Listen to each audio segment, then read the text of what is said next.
Hello everyone.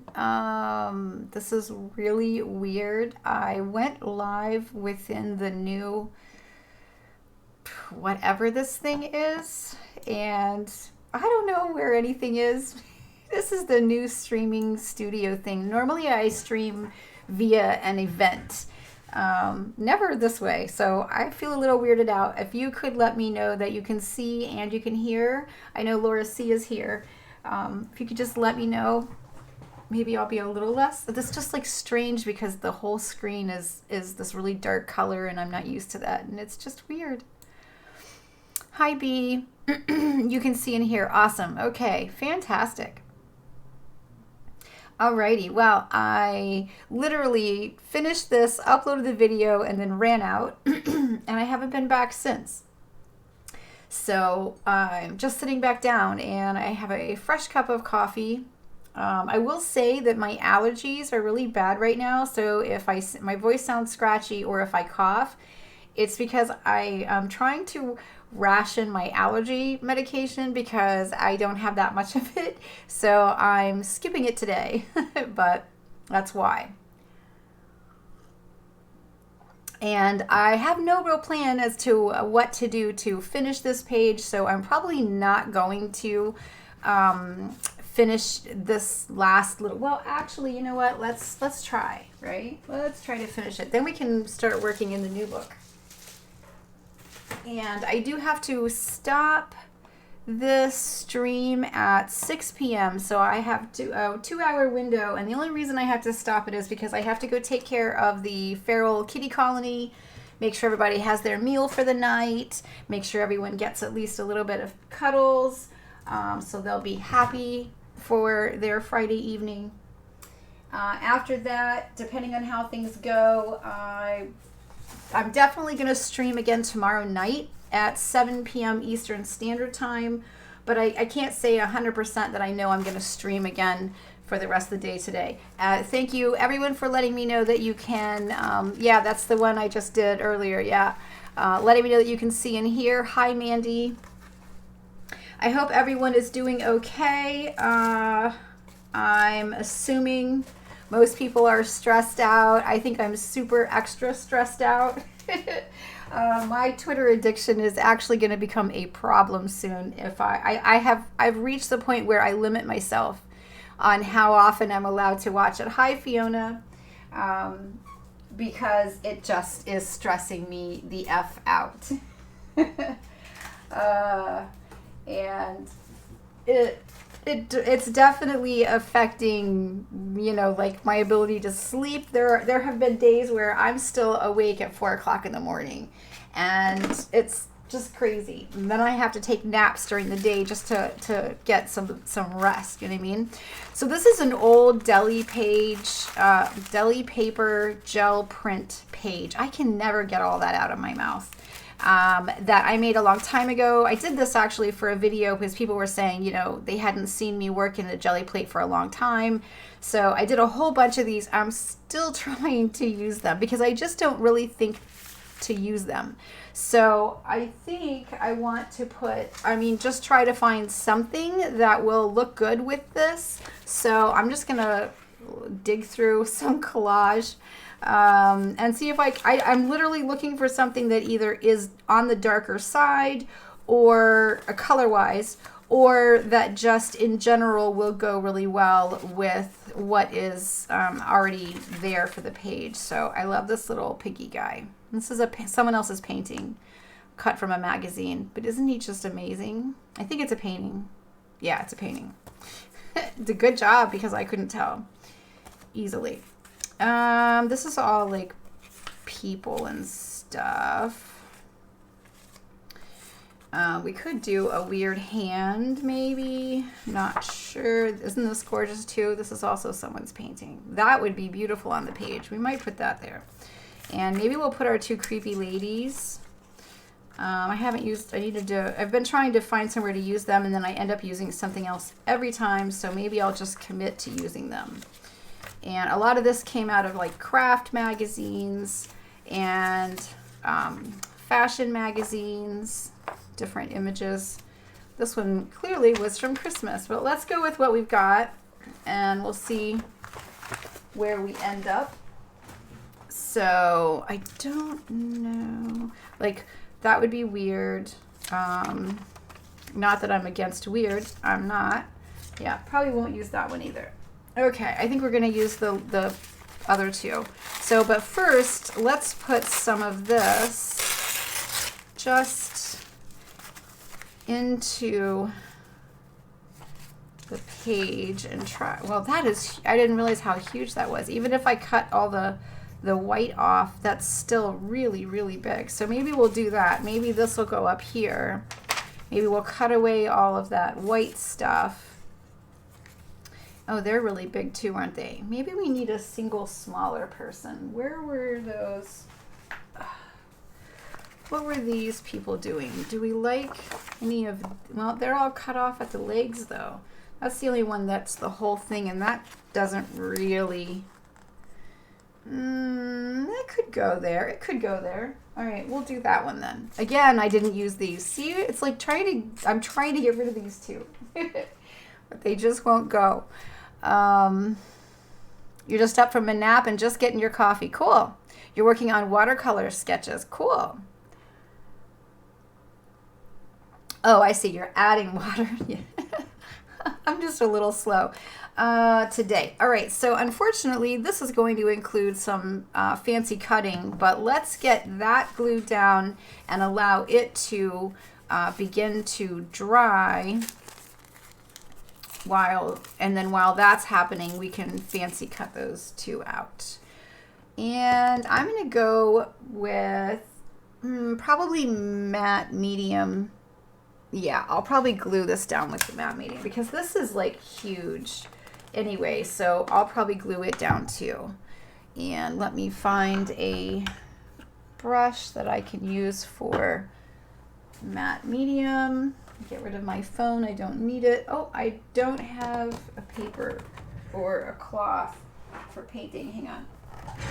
Found one. I have a drawer full of them. So how's everyone coping? Let me know in the comments. Are you doing all right? I'm assuming everyone's a little concerned and maybe a little frightened, but hopefully you're doing okay. I've had my ups and downs. It's scary. I basically am immunocompromised because of what happened to me. Gosh, how long's it been now? 2 years, a year and a half, 2 years, when I was in the hospital for very similar symptoms to what people are saying is happening with this coronavirus. I ended up on a breathing machine or a ventilator for 4 days. And they thought when I came in that I wasn't going to make it. And then luckily, I got lucky and convinced the doctor, or he became convinced, however you want to look at it, to give me I can't for the life of me think of what it's called now, a bronchodilator. That it's a pill though, and it's something they use generally in like emergency situations. And they gave me that, and that was what helped me to fight it. So I really, really understand how the people who are coming down with this, like what their symptoms present like, because I have experienced something very similar. But nonetheless, because I have, that means I'm at great risk. Oh, I don't know why I got these big ones out. I am at great risk of getting it. So I am trying to hide away as much as possible. But I have 2 elderly parents, and so I am their sort of frontline defense. I'm also the main person who babysits my grandbabies if they need someone to, like if their mom can't be there. So it's been really stressful in that regard, not for my situation personally as much as how do I do what needs to be done for them while still protecting myself so that I don't make them sick. You know what I mean? Like, it's so complicated, isn't it? And frustrating. And I see so many older people here in Florida who don't have anyone to help them. I've been trying to catch my neighbor because she has a really big fence and really big dogs, but I've been trying to catch her because I know that her husband passed away last year, and thus she's, you know, in a way kind of on her own. I mean, she's got family, or she's got friends here. I know she doesn't have any family here, but I don't think she necessarily has someone who can just hop in the car and go to the store for her. So I've been trying to catch her out there so I can offer. I do know our other neighbors who live across from her. I know they will help her, and they're around my age. I think I think they're pretty close to my age or a little older. And I know they have a son who is around my daughter's age. So there's people out here to help them, but I think there's a lot of people who don't have any help. And it's frustrating to me that our government would rather worry about how they're going to get paid back for giving us our own tax dollars, our own labor earned dollars to get us through this crisis. Just blows my mind. I mean, it just really takes the cake, so to speak. So, you know, when I see older people, or I see people who I can tell that not being able to go to work means not being able to feed their babies. You know what I mean? Like, I don't understand how our government can say, oh, well, we'll just let your baby starve because we're too busy trying to figure out how to get you to pay us back for that handout that is actually money earned because, you know, off of our labor in the first place. It's just like, what? Wait, what? The hypocrisy in DC right now is stunning, to say the least. Stunning. And I will look up at comments here just in a second. I just try, you guys know how terribly slow I am at trying to cut stuff out. It's the left-handers, like, lot in life. And you can see I'm using my right hand because I learned how to use my right hand to cut things because they didn't have left-handed scissors in my school when I was a kid, or if they did, I didn't have any. And although I can do it, clearly, I'm not proficient at it, and I doubt I ever would be because it's just a struggle. Oh, but I really want to use this really pretty painting magazine page. It's just just cut out from an art magazine, but it's beautiful, and it'll be really beautiful in my journal. No. The artist is Earnshaw is who the artist is. Cool, look at that. That's neat. All right, let me look at comments here real quickly and have a little bit of coffee. Yeah, trying not to watch the news. Yes, definitely. It's just a spin cycle constantly, around and around. You're on lockdown, you're in Canada, you're doing your part to stay isolated. Yeah, no, don't share it around, right? Exactly. I know staying home is boring, but it's better than not staying around. I know I'm going to say your name wrong. Hi, Inge. You're just going to have to be like, that's how Christy says it, because I can't remember the right way to say it. I feel terrible.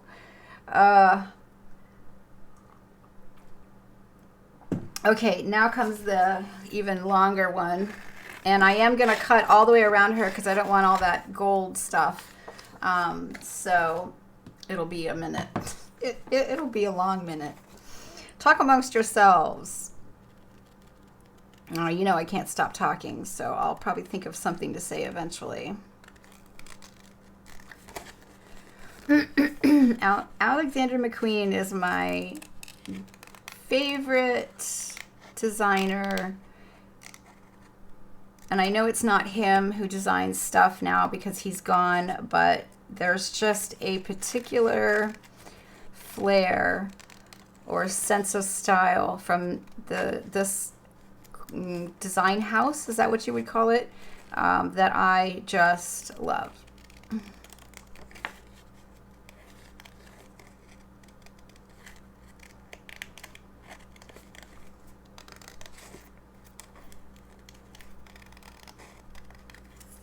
I think they have like a variety of different designers too. There's not just one. There's quite a few that I think design for them.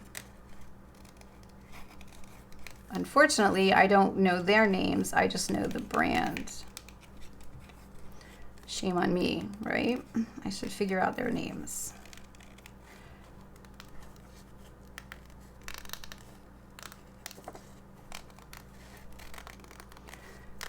It's a little easier with this paper because it's a heavier paper, so thus it doesn't get away from me as easy. This is why I don't do like jewelry, for this reason right here, because it's all small little detailed stuff and I can quickly get bored and annoyed with it. This is the kind of thing that I don't mind doing, like if I'm sitting and listening to one of my audiobooks or something, or watching Minecraft Let's Plays, then I don't mind doing it. So, and let's see if it said who the designer was for this particular one. Nope, this was actually him. So he did actually design this. This was from McQueen's posthumous FW 1011 collection, references Byzantine art and religion. Cool, cool. So yeah, this was released posthumously, but it is his design, so cool. And it's gonna go right here. I think I'm gonna chop a little bit. I know, it's terrible, but yeah, there we go. Perfect. What do you guys think? You like it? You get angry. Yeah, I get angry too. Yeah, and it is bad for the immune system. Yep, I'm with you, Mandy. Absolutely. You're closing down more and more minute by minute. Yeah. You know, I mean, I don't know. As far as I would assume from what I hear on the news, you guys are not necessarily dealing with medical shortages and stuff like that, correct? Plus, from what I'm hearing, you guys are getting tested if you need to, right?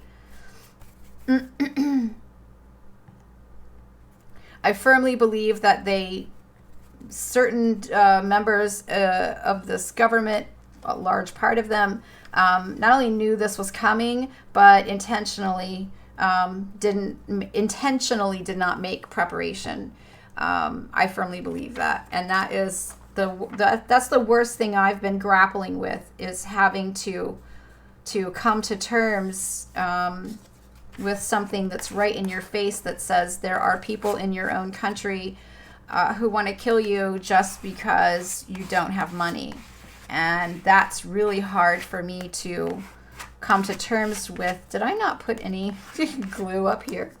That's hard for me to come to terms with the type of person I am, and the you know, my personality and my belief in humans and human nature. It's incredibly difficult for me to have to sort of admit to it. It's not like I never thought it was possible, but it's that moment where you're confronted with it and there's no way to ignore it. You know, that's hard. And I think that that's what's happening to a lot of people, or some of the people who are maybe a little more awake than others. Don't have a stake in the game. I have no stake in the game other than to see myself and the rest of humanity not die and suffer. And believe me, not being able to breathe is really horrible. It's the worst feeling in the world. I would just get so tired that I just would fall asleep. And I was tired just because I wasn't able to get enough oxygen. And I saw someone who was in the hospital. I think she was in Italy, and she did a video just to show people, you know, like what it was like. And that the moment I saw that video, you know how you hear people talk about something triggers them? That was like, I wasn't triggered per se, but watching it, I knew instantly I was transported back to how that sensation and that feeling of not being able to get air. And what it is you actually are able to take air in. You're not able to get the air back out. But it feels like you can't breathe. It feels like you can't get a breath of air, but it's according to the doctors anyway, it was actually the opposite thing happening. Anyway, full pay for 11 work days. This pay equals your pay. Oh, well, good for you, Laura. Just put all of Illinois on shelter at home starting 5 p.m. tomorrow. Okay, good. Yeah, they should have done it already, in my opinion. But then again, in Florida, these people these people are at the beach here today. Like, they literally just want everyone to die. It's just insane. You're in Switzerland. You were closed down since Wednesday. Very smart. Very smart, B. Yep. I would give anything to be in Switzerland right now. Thank you. Yeah. Thank you. Thank you, guys. I like it too. It came together pretty quick and easy.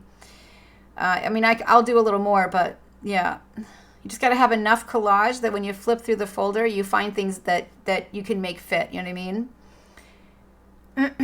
Yeah, you can all be tested. Yeah, exactly. Yeah, I think they kept us from having the test because they knew that we would spread more. I firmly believe that because they refused the tests that the WHO offered. There's no reason to refuse them other than for profit. So he traded making a couple of bucks off of the tests, on every person for our lives. What, like what is the point in having a government if they are going to kill you for money? You know what I mean? Like, it's a third world country now. Yes, power corrupts, and absolute power corrupts absolutely. Very true. The only way this can change is when the U.S. gets to vote. Well, but that's not going to happen because they cheated in our primary to keep us from getting the person who wanted to give us medical care. And instead, they've given us some man who clearly has some kind of mental incapacity. In fact, where is he? Because he's been in hiding for at least a week. And yeah, so they're all in on it. Every one of them. The Democrats and the Republicans. They're all just... Can you tell who I vote for? Yeah, is that what that is, Darlene? A sense of PTSD? Yeah. This sounds terrible, but if I find myself in that position, I don't want to die that way. You know what I'm saying? Like, I've been there. I know how horrifying it is to not be able to breathe. But at the same time, frankly, by the time I'm extremely hard-headed, and by the time I finally admitted and agreed to go to the hospital, I was, the doctor... I went to a emergency care place that was literally 5 miles down the road from the hospital, but I went to the care place so that I wouldn't have to, have a hospital visit if I couldn't afford one, right? I mean, I had health insurance, but I didn't want to incur that cost if it wasn't necessary. Plus, I didn't want to just be one more person sitting in the emergency room for something that could have been taken care of in a care center. So I went there. I was so bad that I couldn't get in at first. I had to stop and sit down on the bench outside, and it was late at night, and so they were like, why is there a woman sitting outside? And so by the time I finally made it in the door and walked the 2 feet to get to the next bench to sit down, they were like, what's wrong? What's going on? And they got me a wheelchair. They wheelchaired me into the room, took one listen to my chest, and immediately called an ambulance. And so by the time I got to the hospital, who could I possibly be voting for? Who could it be? By the time I finally got to the hospital, the emergency doctors told my mom they weren't sure I was going to make it. So you can go pretty quickly when you can't breathe, because you actually, like, your lungs are like, you need them. Hence the reason why you don't see me go anywhere near spraying alcohol sprays or using alcohol inks or any of those things. I learned my lesson. Oh no. Yeah, I did see that, Laura C. I did actually see that.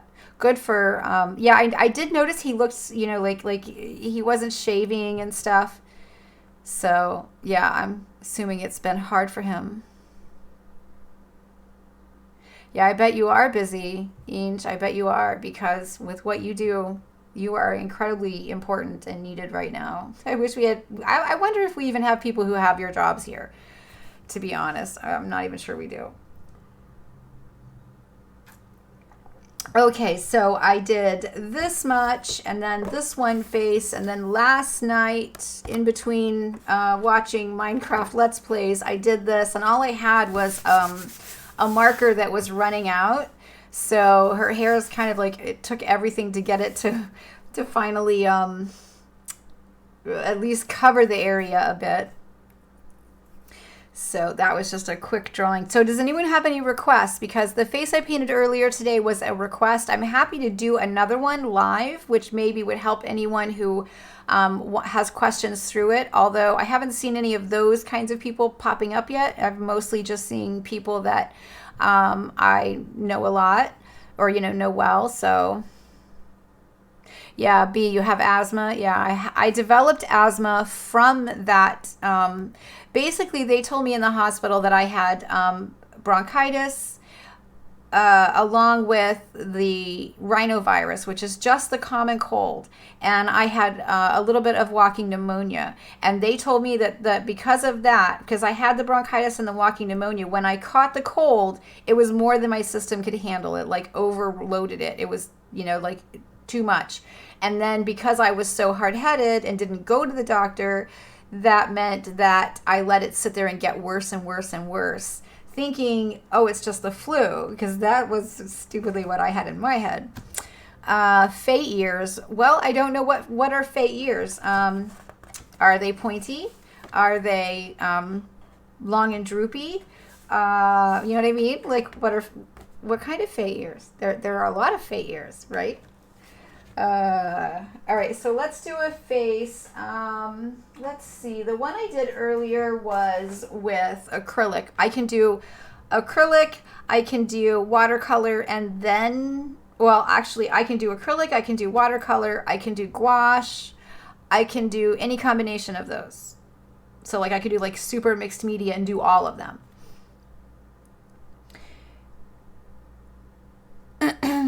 A fairy face would be fun. Yeah.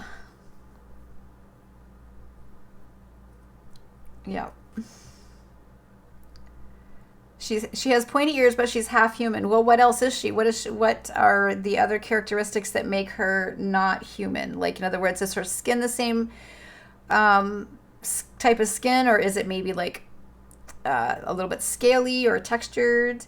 Has she got like a really pointy chin or a really long or short face?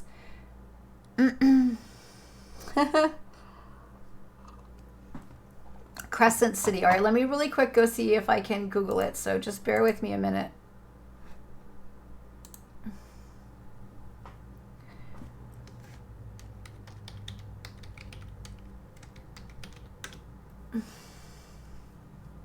Oh, Sarah Moss. I love Sarah Moss. I think I've read, well, I don't know if I've read this one. Let me see if I read this one.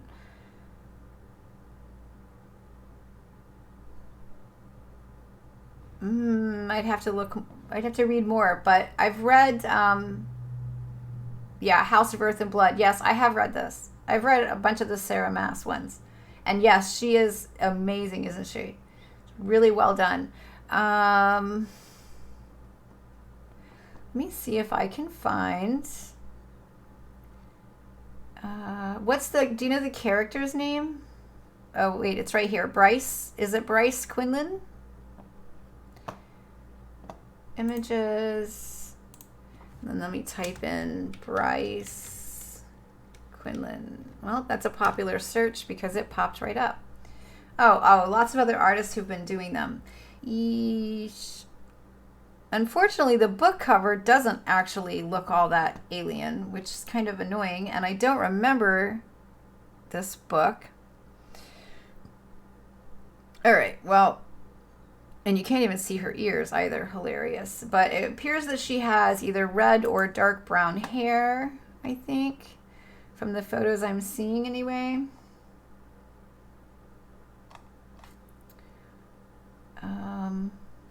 Yeah, this person has it red on the top and blonde at the bottom.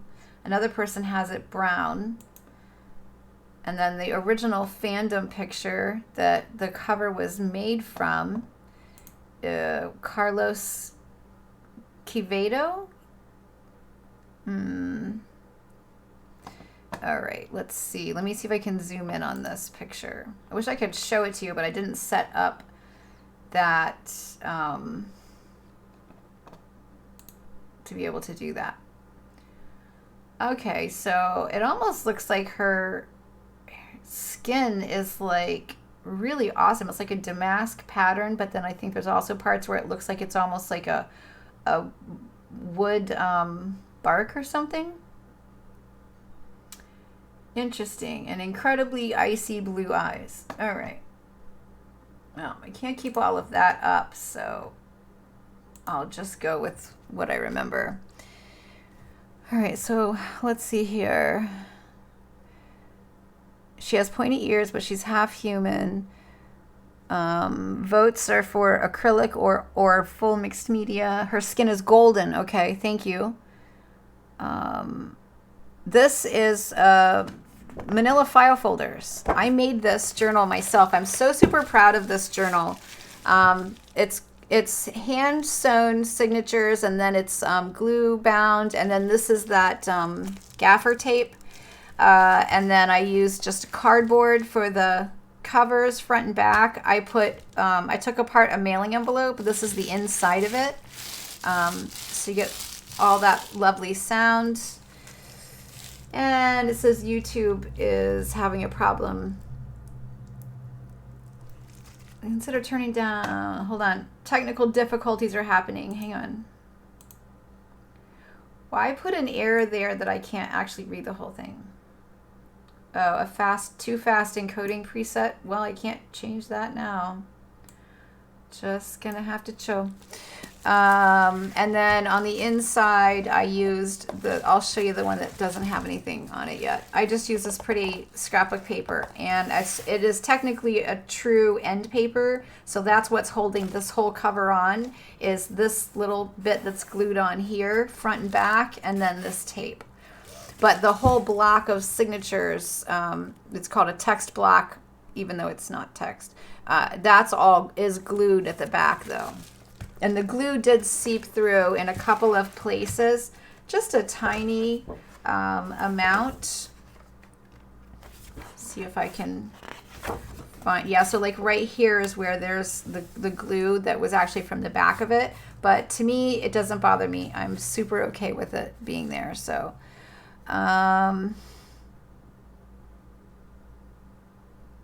Well, I can't remember having read it anyway. So, I mean, I read so many books. What is going on with my color? Come on.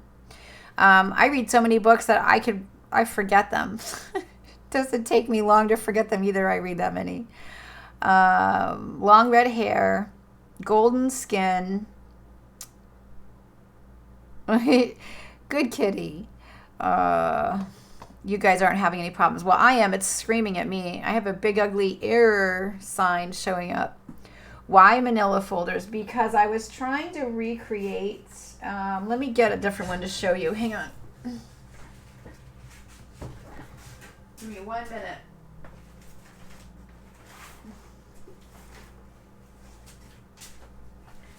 All right, so Laura C., who is in this chat today, sent me one of these, and I had never seen it before, and it was, half of it was manila paper, like this. So this is it's hard to tell here. It looks white, but it's not. This is an off-white color, cardstock type of paper, and it was every other one was like cream and then white paper. And I fell in love with just like the overall, this cream paper. So I went and bought myself, whoops, just lost something. I bought myself one, right? So that's what this is that cream colored paper. So this is the raw paper. And then I was like, I want to try something different. And I decided to try working on heavy duty manila file folders to see if they would be similar. And I have had no problem so far with them at all. Stuff soaks in, so you get staining pretty quick. So if you're watercoloring, it's not just going to wipe back off like it would with watercolor with good quality watercolor paper. But it's super fun to work in. And then Linda C, who is also on here, sent me this one as well. So I have my next one too after I finish this handmade one here. And I have enough supplies from the file folders that I purchased. I have enough to do another one of these with it, and it cost me, all total, it cost me less to buy one Dilutions journal than it was to make 2 of these, not counting my labor, of course. And I'm not advocating not buying the Dilutions journals because I truly love them. So I definitely will buy more of them. Okay, so let's get busy. I'm going to go, because we're going to kind of do like everything, if that's because that's what I decided, that I would just do like the whole thing. I'm going to do a colored pencil drawing, and I'm going to try to do one that you can really see well. So let me do a red, because this one's already sharpened, so we'll do this one. Because I know you'll be able to see that one better. Okay, so I did kind of spread some pink paint on here earlier when I was painting a different face. So let me show you, this is watercolor on this paper. So the thing is if you put color down somewhere on a high quality watercolor paper, if you put color down, you can come back in with water and spread that color really easily. With this manila file folder, that does not necessarily happen. If you get that color down like a high concentration, it's going to stay there. It's going to stain it. It's going to soak in. So I highly recommend light washes and just building slowly. So that's kind of what I will do today. And I just need something to even the size of this up a little tiny bit. I think this is too, nope, that one's good. All right, so we'll put that journal under here. Okay, that's good. And again, just like I did earlier, I do sometimes spend a lot of time drawing the face, but most of the time it's just really quick, kind of get something down there and then just play with it. Why is, I look like super, it's like the lighting is just changing when I move my hand. It's so annoying. Let me try to fix it really fast. I apologize. I know it's annoying when I have to do this, but I'm trying to figure out, why is it doing that? It resets and turns all these features. Hold on, I'm getting it back. It turns all these features on every time I'm not using it. So that when I come in to use it the next time, it turns all these auto things, hold on and off again. Whoa, there we go. And then you get that weird lighting stuff. Although it'll probably still do it, to be honest. And it'll probably change halfway through. It does that to me too. But for the moment, that's much more realistic. Okay. What glue did I use? I used my trusty Eileen's tacky glue. And I used 2 pieces of wood to squish the end of, to squish the binding. Once it was all sewn together, it was a single text block. I put it between 2 pieces of really thin wood, and then I used these to crimp the ends so that it was like a, what do they call that? Yeah, whatever, the books, I'm talking about, the book press or whatever it's called. I don't think it's called that. What's it called? I don't know. Anyway. That's how I did it. I followed, what is her name? Hang on. It's right here, but no, don't play. Sea Lemon. If you don't know who that is, look her up. It's SEA space LEMON. Let me see if can I give you in chat this link? Let me try.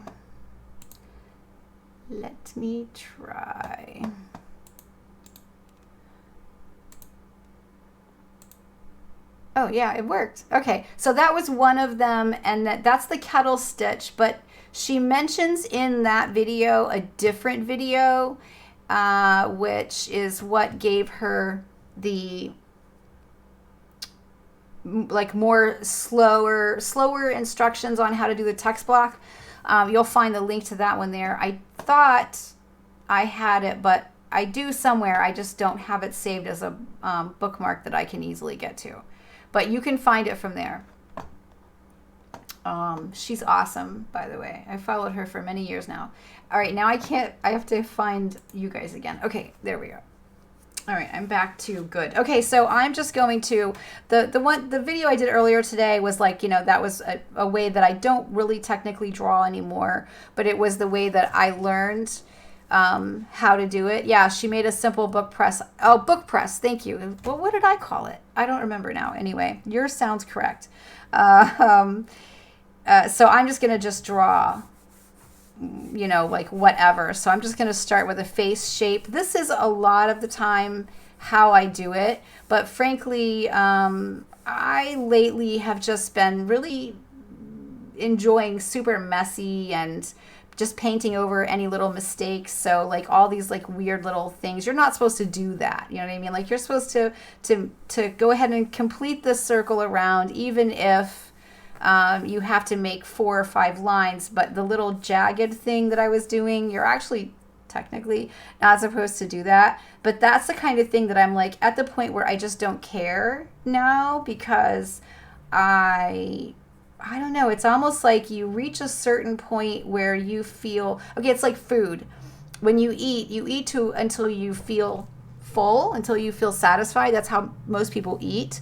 That's kind of what my art has sort of become. I've reached a point where I just do whatever I'm interested in until I reach a point where I'm like, I'm satisfied. This is fine. I'm good with this. And then I just stop. Like, I don't care. Like that's, and I don't want that to come across as sounding flippant. You know what I mean? Like I'm not being flippant about it. I'm just being, I'm easier to please. I'm a cheaper date. I don't know what to call it. Whatever. You know what I mean? Like, and it's funny because I predicted years ago that that was like some like little theory that I had developed, was that other artists always seem to kind of, they'll be like really famous for like extreme realism painting, and you'll run across them, and then that was middle of their career or the high point of their career, and then you find them now and they're like they're doing like Picasso-esque, super simple, very either abstract or intuitive stuff, and you're like, wait, what? But you realize after a while, I think that's they've reached that level of sort of like saturation or satisfaction, and now they just paint and draw whatever makes them happy. And I think we should all aspire to that. Get to that point where you're super happy and then just have fun with it. From that moment on. All right, so I'm going to give her, because I have drawn her the way I have, I'm going to give her pretty good sized mouth, and I'm going to give her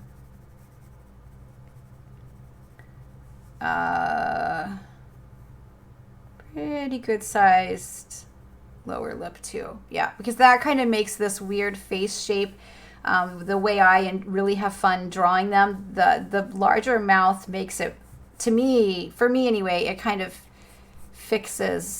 makes up for a lot of mistakes. How say it that way? It's the best way I can think of to say it. All right, so, and you can make all these like crazy messy lines like I'm making, because you just paint over them. Who cares? It's just an art journal. It's fine if it's a mess. Trust me. And frankly, I think messes are just better to look at. So, hair, ears. Let's give her a little more ear than I did with the last one. Although, frankly, you're not gonna see. That's not like hello. That's probably better, yeah. And then let's figure out what we're doing here.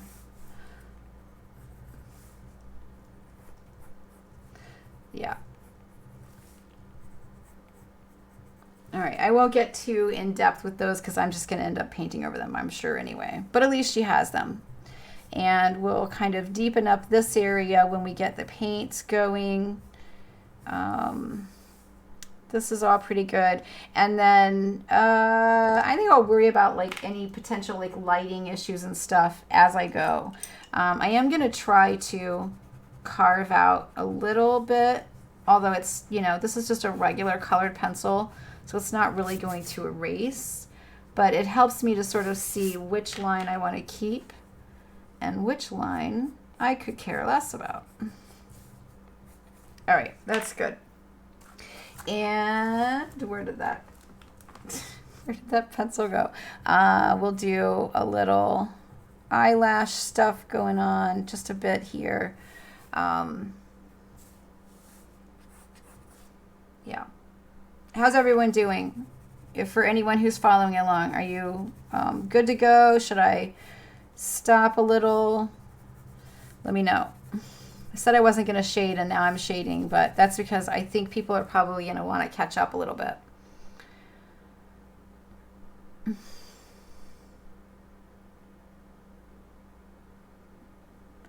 Yeah, you can start. Starting with the eyes was, you know, starting with drawing a plus line, okay, which is kind of like a cross more so than a plus, but I am not religious, so I tend to not say things like cross. But anyway, starting with the eyes and, you know, having that cross is really the main way I learned, because the people who were teaching, art journal people who were teaching online at that point were all saying you need to draw the face shape first and then go from there. And that, as an absolute beginner, was incredibly hard for me, because I would get like really tiny eyes or really big eyes, and none of it really fit into that circle that I'd drawn. So I kind of had to find a different way to do it than drawing that face shape first, because I couldn't, I wasn't skilled yet. I hadn't done enough of it. So that's why I say that, you know, starting out with the way I did earlier, where I drew the cross first, is the better way to kind of start out, because if you're a beginner anyway, you know, from there, play with all of it. Play with the proportion of, you know, like this face has kind of a larger chin. I squish the nose and the eyes, you know, I move that nose way up. I really love the way it looks, though. In fact, this is the style that I developed when I was in the hospital, when I was telling you guys about what happened to me earlier in the stream. That was when I developed that new style. And I'll guarantee you it had to do with the fact that I had to be, like, I forget, I could only like raise up like 25% or whatever. Like, they had a limit on how high I could raise up, because I couldn't breathe if I was laying all the way down or sitting straight up. So I was inclined, and when you're laying in a bed inclined with this huge thing on your face and you're trying to draw around it, I'm sure that's how it happened, but it's cool. I liked it. So, and I still I can't remember how long has it been, a year and a half, 2 years, I don't know. I'm getting old. Okay, so everyone's mostly just watching. All right. Mandy's quiet, so either she left or she's busy painting maybe. I'm not sure. But you guys will be able to watch this after anyway, so it's fine. All right, so we're going to do everything. So let's do some watercolor first. And again, remember what I said, when you put that color down, it's there. It's going to stain. I'll show you, like right here. We'll do a little test. So let me get a watercolor brush. And you know what? I am actually going to get a new water, because this water, this is the water right now. So I'll have to get these brushes out, not on camera, but I have a few of these that I just rotate through. And so this one has nice, clean, pretty water until I stick my brush in it. Okay, so I've just got a small round. This is a size 8 Cotman. And we'll just pick up some of this like really bright turquoisey blue color right here. And we're just going to put it down. And then like you might be doing when you're working with the face, you might put it down and then you might think, oh, you know, well, that's a little harsh. So then you might want to try to soften it. Well, that's actually softening a little better here. But it does, you know, it does still stain. You'll see it better when it's dry. Let's try a red because that's what I was painting with the first time. And let's see if it still stains the same way. So I had put it down on that one face I was showing you. And then when I tried to spread it, yeah, it's better today. I'm not sure what's different, but I mean, it does still, like, I don't know if you can see it here as well, but it's I can see where I originally put it down. It's the same effect that you get when you paint with markers, or you try to paint with markers. I'm taking mental notes. That's awesome. I like the suggestion of starting. Yeah, you start with the cross first. When you're first starting, it is the best, in my opinion. In my opinion, it is how I learned. It really is. It's how I taught myself to do it. And if you wanted to actually invest in learning more, like if you want to try to push into learning realism, then I highly recommend the Andrew Loomis method. And you can find some videos on it online, but there's a wonderful book that you can buy. And you can get it like used, or you could probably even get it from your library if you could, like, you know, take notes or whatnot, so that you could give it back. But that book was extremely helpful for me in learning how to draw faces, specifically 3/4 faces. Okay, so as I said in my when we, you know, in the beginning, the first thing that you can do, or that you do, it's best to do it in kind of like a light wash. So this is just a sienna right here that I have. So I'm just going to make it a super light wash, right? And then I'm going to just come in and look for all the areas on the face where there would be more blood up to the surface, right? So the redder areas. So I can do that like around the eyes, that little bridge of the nose, underneath of the nose, as well as technically all the way under the nose. This upper lip, we'll go ahead and start this out with some of this light color, and we'll even give her a hint of a little ball on the chin, just by kind of shading under the like in a little half circle. And then I'm gonna go ahead and give her some color coming all the way around. And again, super light washes. This is a really light wash of color. Although, I mean, it looks about right on camera, I think, at least on my monitor. A lot of this won't show, just FYI, because we're going to come in with like gouache and acrylic, so a lot of this will get painted over. But it's a wonderful way, especially if you do paint with mixed media. So like if you paint with acrylics or if you paint with gouache, do watercolor first, because number one, you get practice watercoloring, and then number two, you can try out risky things or things that you wouldn't expect to do, you know, that you would be unsure of doing. You can try them out with watercolor because you can just paint over it anyway. Although frankly, you could do the same thing with acrylics as well. Not so much gouache, because, you know, then you have to battle gouache rewetting, which can be annoying sometimes. But anyway, I'm just going to soften all of the stuff that's kind of going into the face.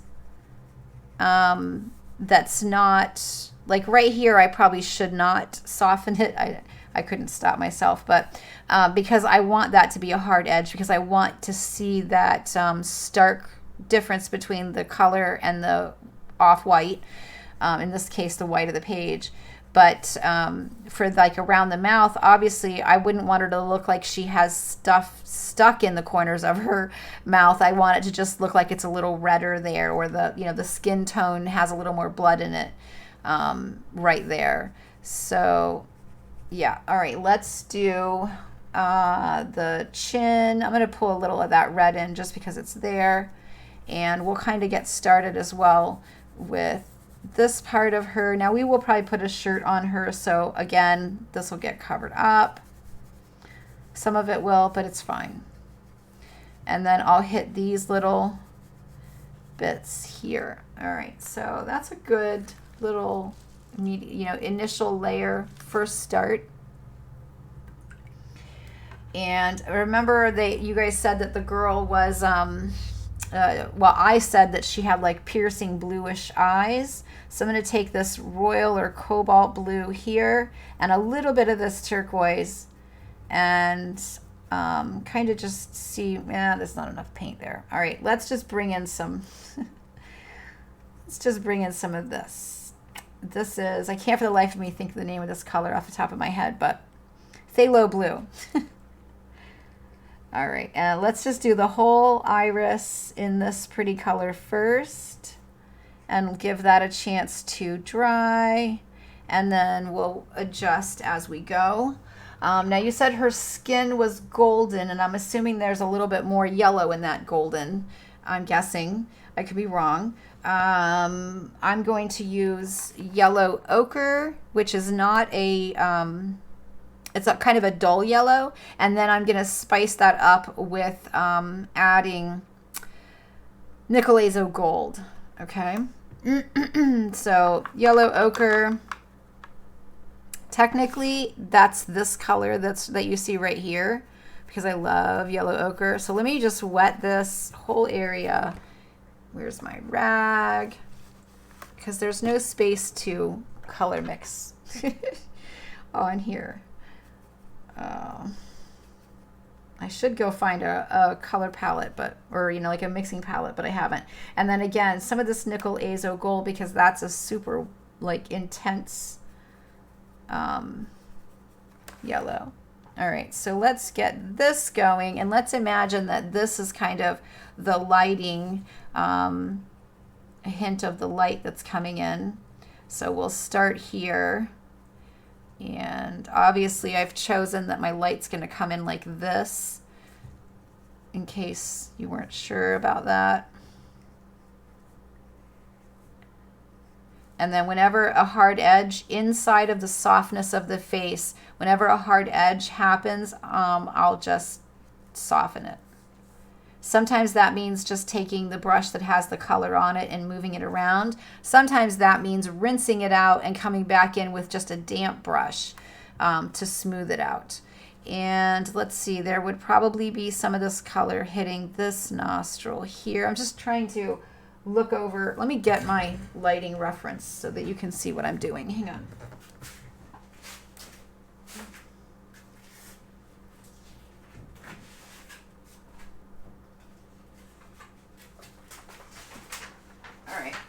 So this is my current favorite lighting reference. This, I printed it off of a pin on Pinterest. It's available. If you look up Gulf Sprite on Pinterest and look under artist resources, you will find these images there. So there's this girl, or you know, like this one here, and then this one is just a slightly different version of that. I think it's like, it has the larger image, whereas this is just the underneath one. Anyway, so this is like a blown up version. But I just look at this and I say, okay, what do I think the lighting in the room is? And obviously, at least at this point, the background is very light. So I'm going to say it's probably, well, it's kind of hard because they're actually, it would actually technically be like this one. Let me think. All their lighting is opposite of what I'm doing. I'm doing the opposite of this, right? It's like hard to describe, but kind of like going with this, where you can see that harsh light is like a backlight. I'm not doing that, but that would be why I'm putting that light there, because my light is golden colored. Anyway, But I'm just glancing up at it just to see where shadows fall physically on a face and where highlights fall on the face. There's also a planes of the face reference in that same Pinterest board that you may find incredibly helpful. I'm going to hit this side of her cheek, but again, I want to make sure it's nice and light and there's not too much water. So right here, right where her mouth sort of, where that curve is right there.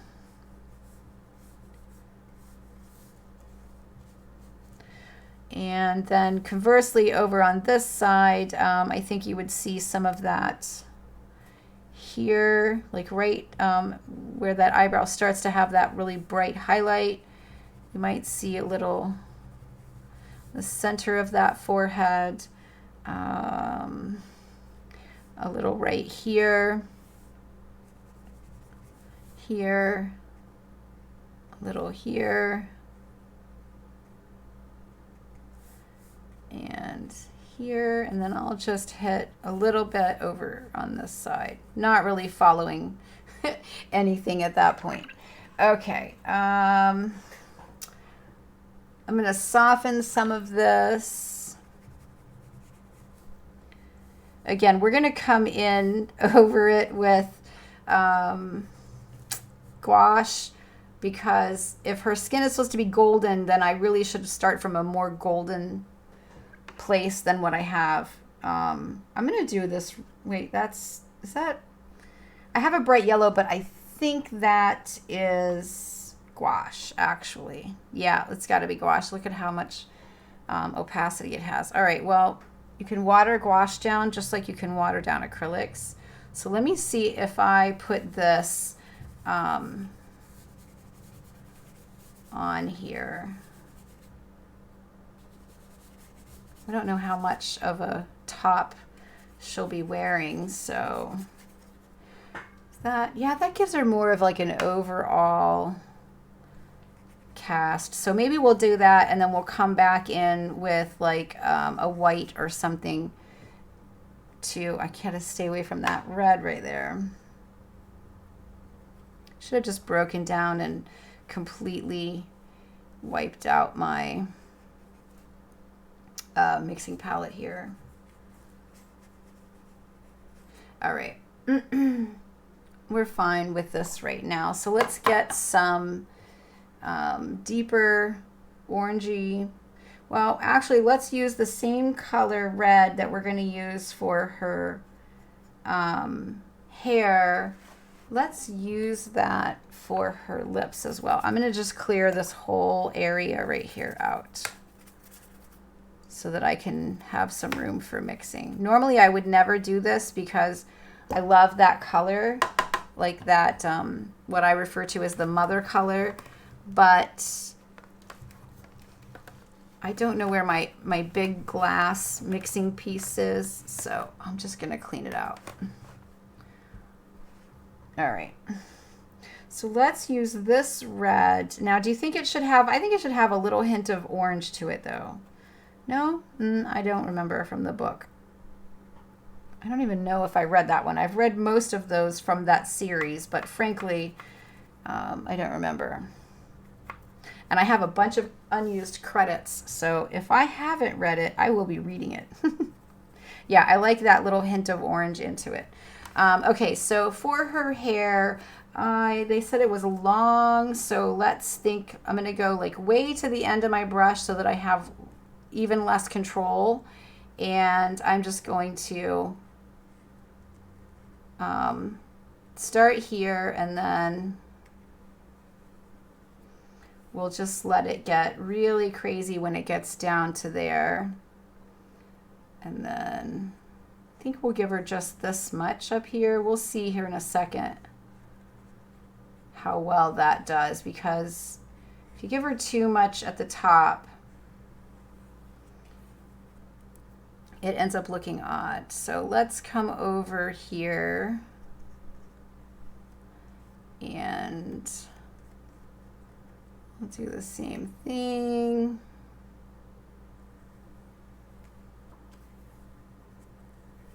Let me go look at the picture really quickly again to see what. See, the picture, the original artist, his image didn't have red hair. It was all like a wooden. If you look him up, hold on. This is his rendition of her that they used for the, or at least this is his painting. Who knows? He might have painted this before the book, and they just saw this and they wanted that to be the girl. I haven't read. He's got some stuff to read about it, but anyway. That link that I just gave you is the picture I'm looking at for her. And unfortunately, she doesn't have golden colored skin. She doesn't have red hair. So, but let me go back because there were some like fanfic versions that did have hair. Yeah, it was just long, loose hair. She did have, well, bangs in some and not in others. So I guess we can just decide. I'm not going to give her any bangs. All right, so I'm going to get back to this then, and I think I'm probably just going to take the hair all the way down right off the page and worry about it later.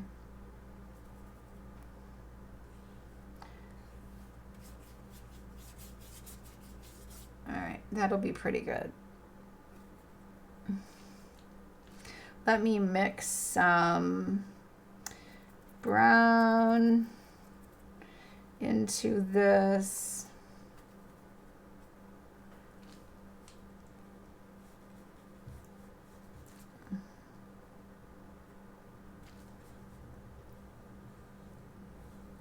So this will be the stuff that's like behind her neck and head.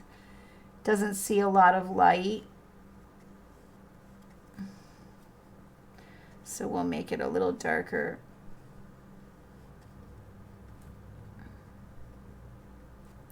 And same thing for in these little spaces here.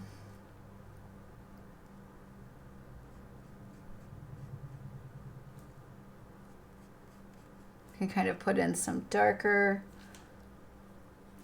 spots, although this isn't really dark enough, but it's fine. We'll get there eventually with the other types of paint that we're going to use. All right, I need to go back to where I can see you guys because I've lost you again with all my different tabs I keep opening and goofing around with. Neocolor 2s, yes, they're awesome, aren't they?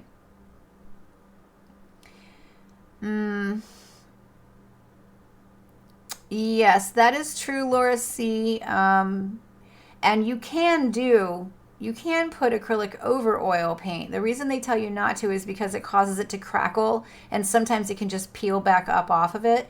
But frankly, if you're doing certain kinds of mixed media, that's not actually a bad thing. You know what I mean? Like, in other words, if you're trying for a particular effect, sometimes making a decision like that will aid your efforts and your texturing.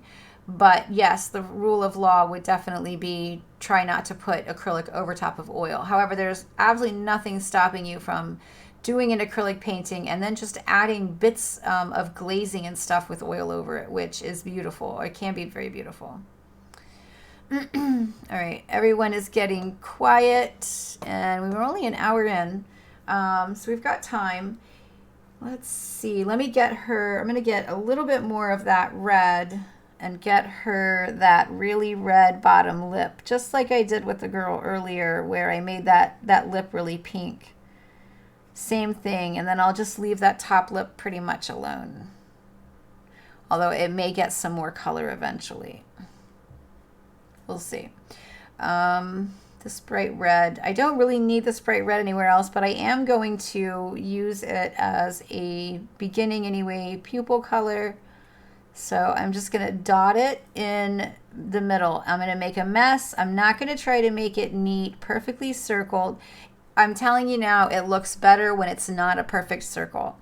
I've spent many years worrying about the pupil on all these faces that I like to do. And the ones where the pupil is not perfectly well defined always look better. So think about that when you're drawing your faces. Don't try to make this perfectly neat little pupil because it just looks odd most of the time. And when it's all really super neat, it actually can bring your attention to the fact that it doesn't look right, whereas making it a little bit messy tends to allow the viewer to mentally make the correction and not see it as a mistake. It's just like a mental trick, I guess.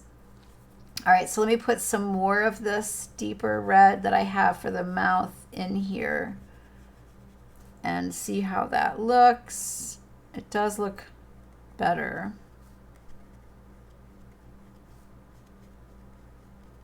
And I think I'm going to take that pile right there had a lot of water.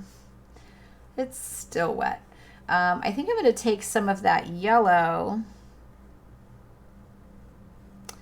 that I used, some of that gold. She's looking a lot like Ronald McDonald right about now. I don't have any more of that mixed up though, so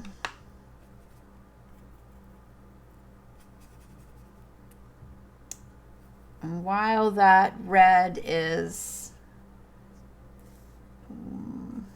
still kind of thin, I'm going to try just to pop some of this in. It might get just completely painted over. It's fine.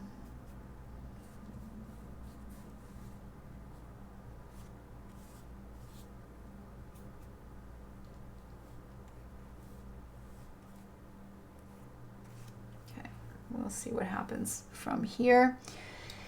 Moving on. I'm going to take the golden color. I'm going to mix up a lot more of it, because the picture of the girl from the book is someone who has a lot of texture and detail in her skin, and she has this sort of damask type of patterning happening on her skin.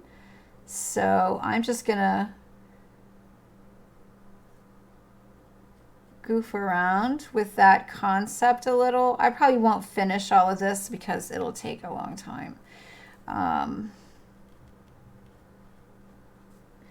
But I'll show you tomorrow night when I stream how it ends up, if you're interested. But I'll probably sit quietly when I'm not staring frantically at Twitter and telling everyone how much I really wish they would have voted the same as me. When I'm busy not doing that, I will finish this. But I'm just doing off the top of my head a kind of like tribal type of effect. It's nothing like the damask sort of beauty that the original art was, but it'll do in a pinch, right? Just a golden tattoo, basically.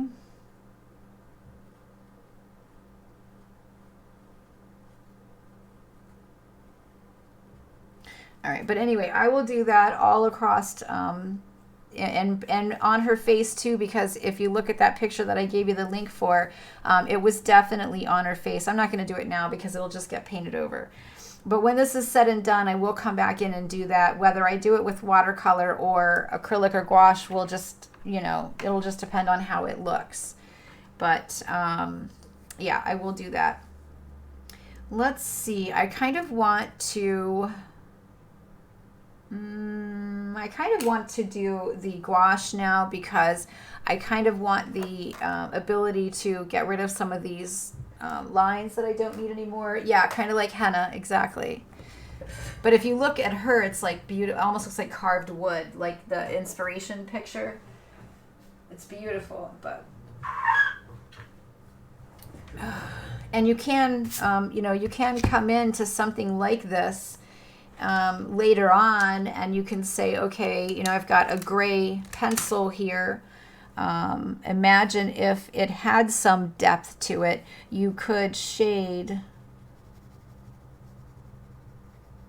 you know, behind it. I'm going really light, but you could, you know, you could put shadows behind all of it and actually, you know, kind of like work at building that depth, and then kind of come back in with maybe a darker yellow, or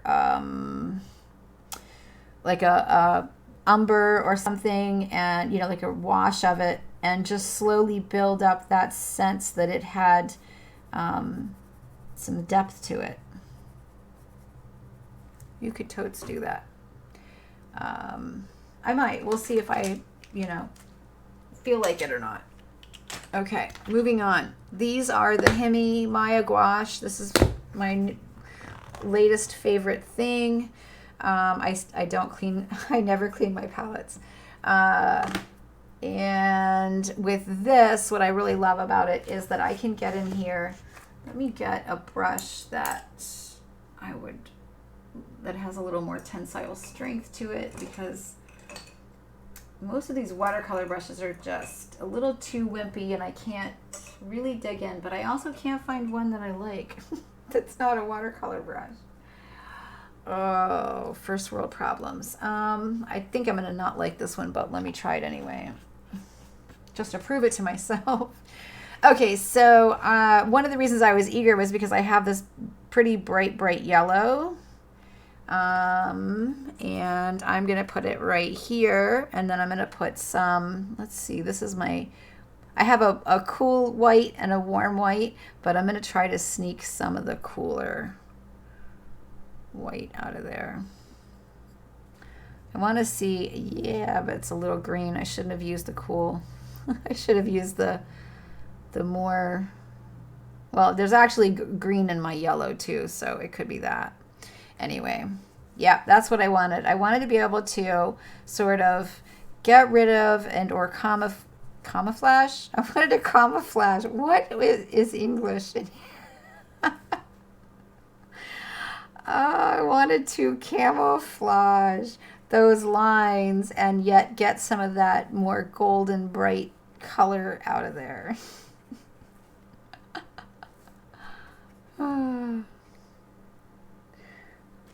I'm gonna go have to go work in the garden just to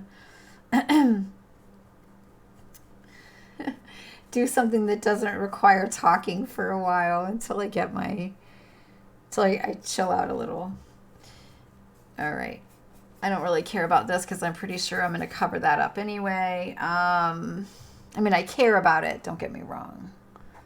Let me add some more water. I do care, but I know I'm going to put some other color over this area right here, I think. So I don't really see the point in pushing it. And then this as well does have a kind of a yellow ochre. Love this color. Love this color. So I'm going to mix some of that in to that. Get a little more of this one. And it's actually going to match that. But I want to use it over the shadows where I can kind of start pushing the lines back. That's why I didn't finish this, because I figured I would end up having to paint over it. So all those places where I started out in the beginning, putting shadows in, I can come in now and do that same thing again, kind of bringing them back out again. And the beauty is, if you have things that you really like the way it looks with, you know, in watercolor, don't paint over it. Just leave it. There's it looks cool in the end when it's done. If I had my wherewithal and could remember what journal it was in, I would show you several pieces that I've done this way, where I just combined all the media, and when I liked the degree to which something was painted and I was happy, I just left that part of it. You know what I mean? And I think it's hard if you don't just do it. It's hard to really understand that if you've never done it. Once you've done it a time or two, it starts to make so much more sense. I'm going to put some of this up here.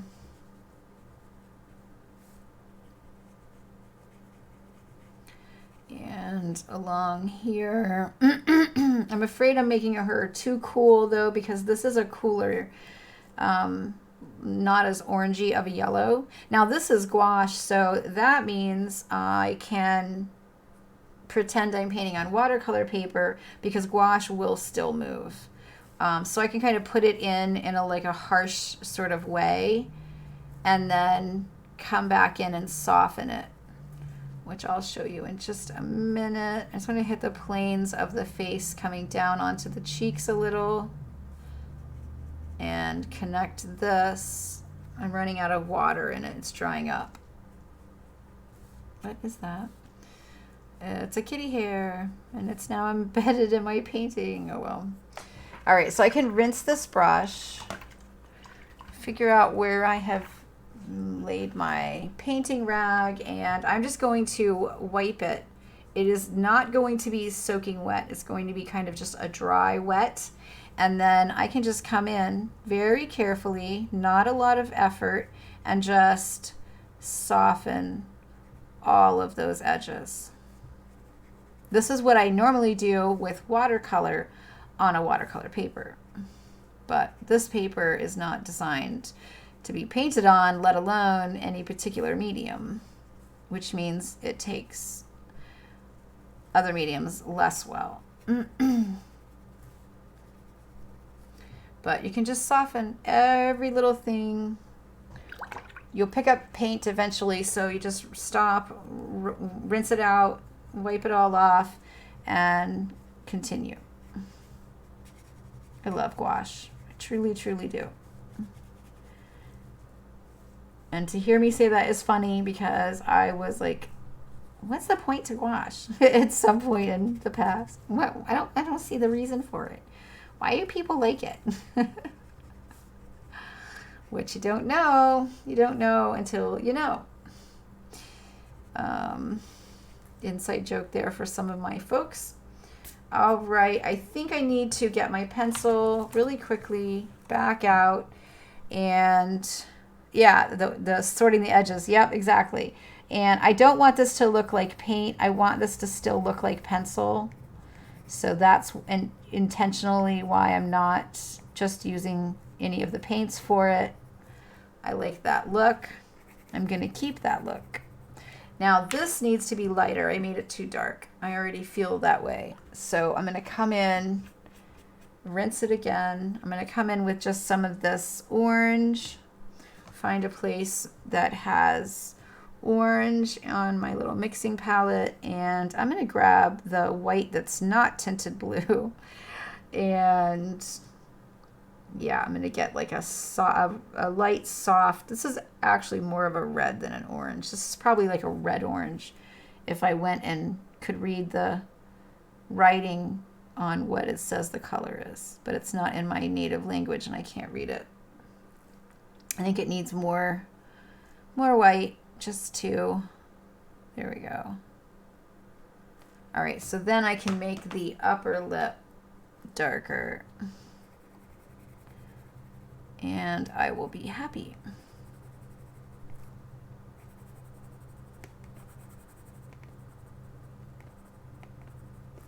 Cool. Yep, I'm going to stop there. It's not quite right. It's like better, a little better, tiny better,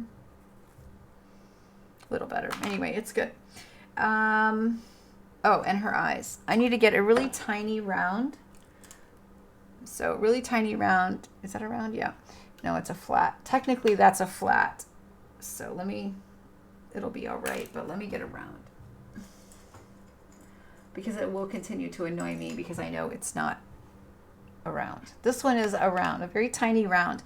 The reason I'm doing that is because her eyes in the original artist's picture were like these amazing electric blue eyes. So I want to try to get that. And what I'm going to do, because they already have the kind of bluish color, this is why my one white is tinted blue. This is the reason why, because this is what I always do. I'm going to take and lighten that a little bit. Oh, it's not light enough. because it's already, I might have to darken up the turquoise that's there. There we go. So I'm just going to pop some of this down here because this is going to basically be the reflection. Let me paint the darker blue again because in some places it's just not dark enough. There we go.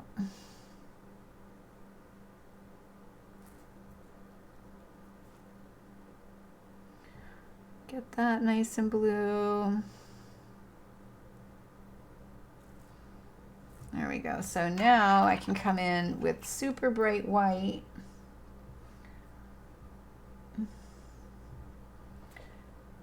And pop that little highlight in. And then underneath doesn't look, it looks like a highlight, like a reflection of light. Versus if I had made that white down there and the little highlight white, then they would all be the same degree, the same saturation of white. So it wouldn't look as appealing, I guess you would say. I'm going to steal a little more of that.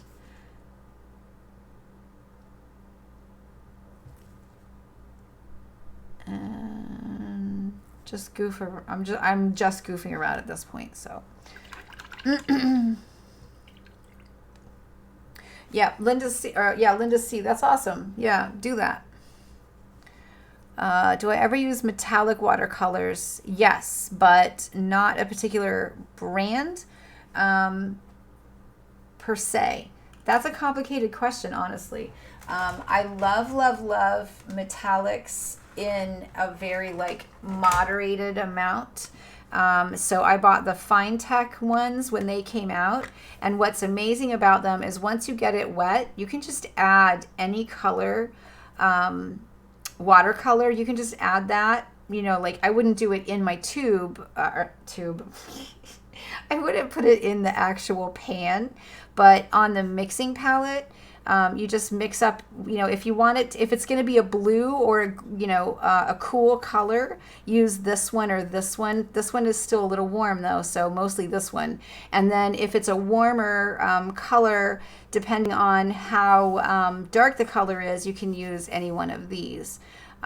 So like light greens or light yellows, light purples and pinks, I use this one. But when I'm talking about like reds and oranges, I'm using these darker ones. So that's one way, and I really enjoy doing that. And I feel like I have every color ever imagined just simply by owning this and then my watercolors.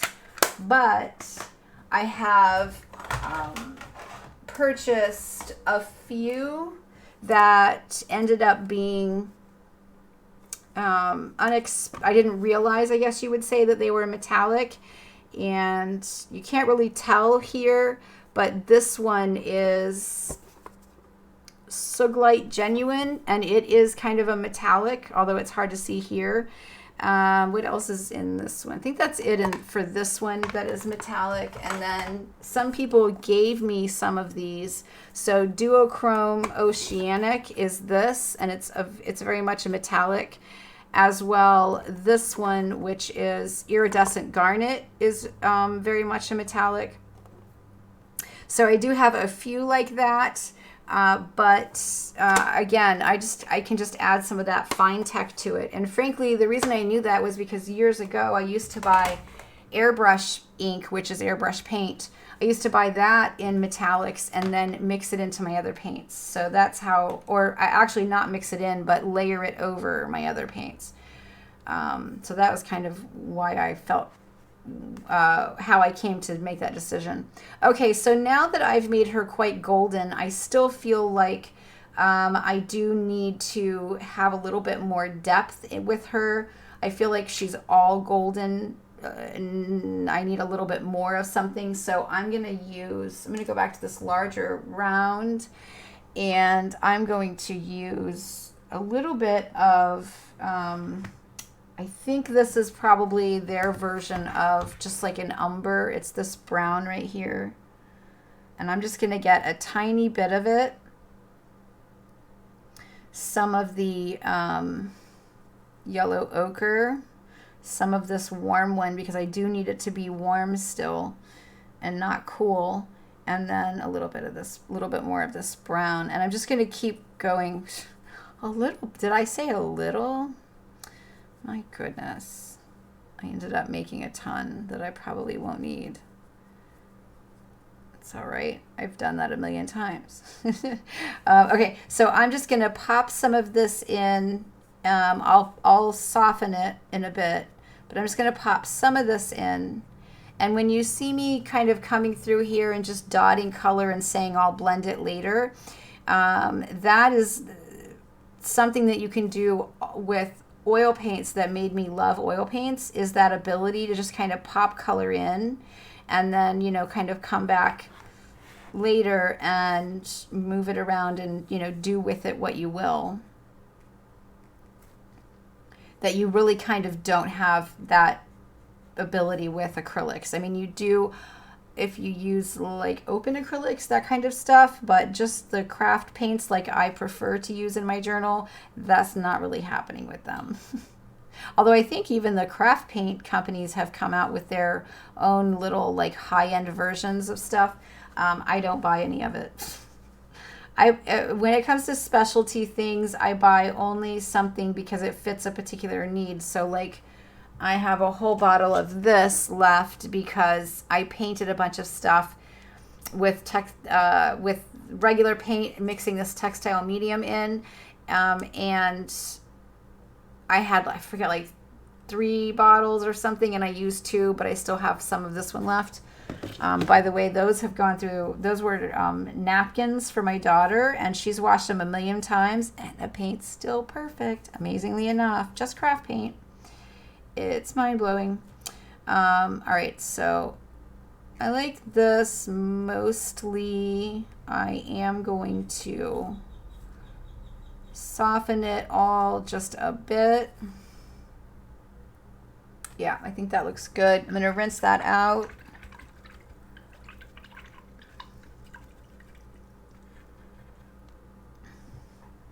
And again, same thing, just rinse it, wipe it off on the paper, and then gently just blend the bits that you want to blend. But you may not want to blend everything, right? Like not everything needs to be a super soft edge. Some things you want to have a little bit of a hard edge too. That one I'm practically just wiping it back off. I think I don't have enough water at all. Oh, maybe I picked up a bunch of another color. I forgot I already have a layer of gouache on here, so that just complicates everything a little more because you have to, you know, the 2 layers kind of mix because this is sort of alla prima. There's not really been any, you know, like time for any of it to fully cure or anything. So it's all just going to move when you touch it with the brush. So it is a little different than what I showed you before because it will kind of disappear on you if you're not super careful. Just go with it. Just like be open. Just be like, cool, no problem. You know what I mean? Like have that sort of really open response to it and you'll get along fine with it. If you get upset and you start trying to fight it, you're going to be there. You're going to be miserable and you're going to be there all day trying to figure out how to fix it before you likely get frustrated and just go straight to acrylics. All of this I'm telling you because I've been there. That's how I know.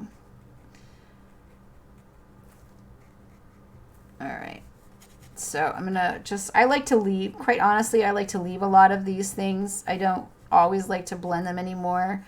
So I'm just going to like leave a lot of it because I like it. I like that messy sort of thing. Unfinished, incorrect, or not perfect, not right, unfinished. That's all the stuff I really super like. All right, so I am going to work on her eyes a little bit. I have this tiny little detail brush and I'm going to go into, I started to say I was going to go into that brown, but that's more of a golden. I'm going to pull some of that brown out by itself, and maybe I'll put it like right here. It's super dry though, so I'm going to add some water, get it all flowing, get it moving around. All right, and then I'm just going to come in and just sort of define that upper eyelid, but you don't necessarily have to do like like perfect lines or any of that. Unfinished jagged lines are fine if you're trying to, they make it look more realistic than a carefully drawn line does. If that makes any, if that jumble of words made sense to you, I hope it did.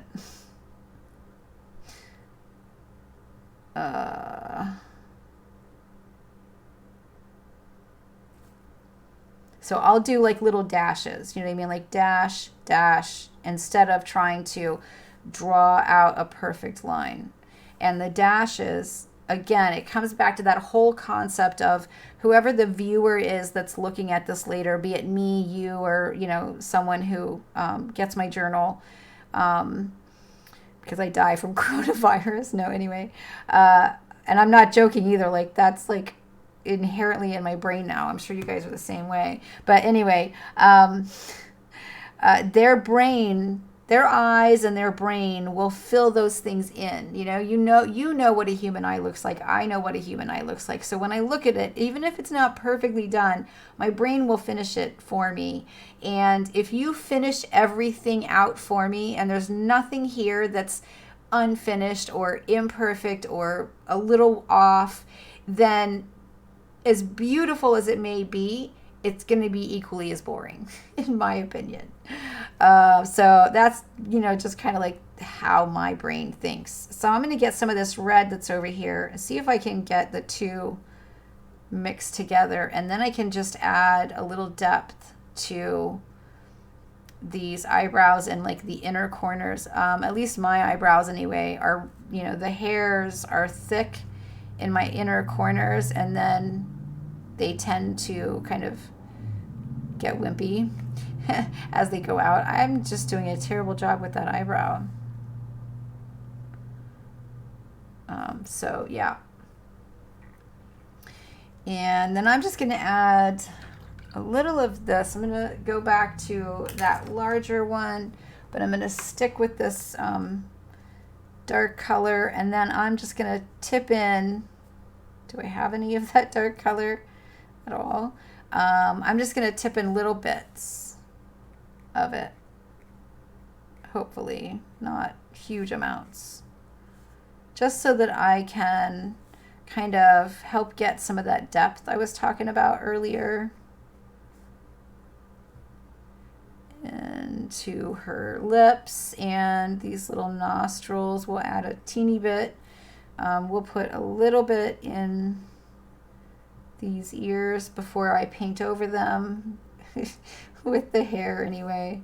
And maybe a little, just a hint of it. I'm tapping at it with my tip of my finger just to knock it back, just so that it's not as dark or as harsh of a line.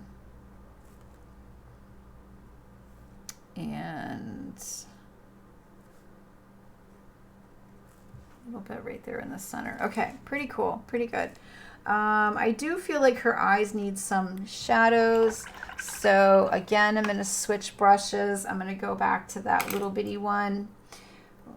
Let's see. I'm going to go back to this like really light color that I use in her eyes. I'm going to get a little bit of that light color, but then I'm going to come over to here where I have a lot of like a bluish gray, and I'm just going to try to find like an open area, and I'm going to pull just like a little of that gray and a little of that blue together, and maybe a little more because that's a little faint, not quite dark enough.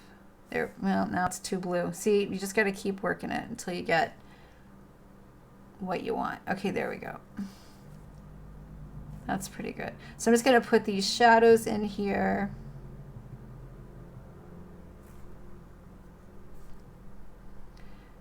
And again, if you do this and you feel like the shadow color is too dark, you can lighten it and soften it the same way you did all of the skin tone that you were doing as well. And then I'm just going to make sure this is really wet. So I'm going to tip it back into water again. So it's super wet. And I'm just going to kind of try to sort of get a hint of that lower eyelid. And I keep a little bit of white in between the two. You don't have to. That's just, again, a particular quirk of mine and the way I like to paint faces. But you can do it however you enjoy it, however you want them to look. Now I'm going to rinse and wipe it off. And just like I did with the skin, I'm just going to come in and just soften that. And that'll also help to kind of smear this paint around and dirty the white of the eye with it a little. There are times where I will come in and intentionally paint it dirty. And the reason is because if it has some color to it, then when I come in with bright white like this, well, let me steal from this one.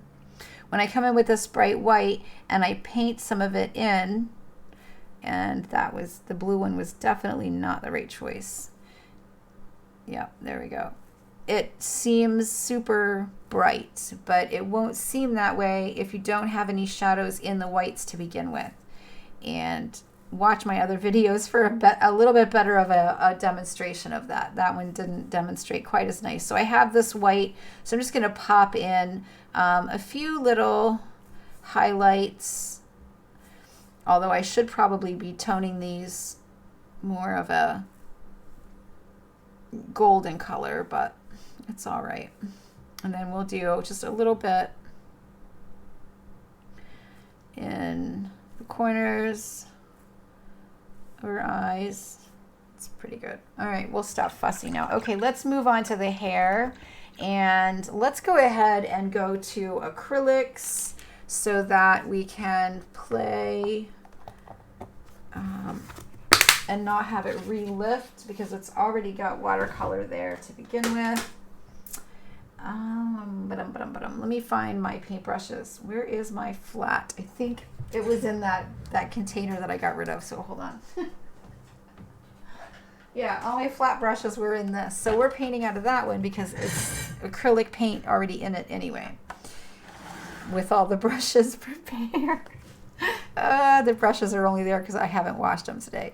Let me check in really quickly with chat. I'm actually going to pause for like 5 minutes and go heat my coffee up because it's icy cold now.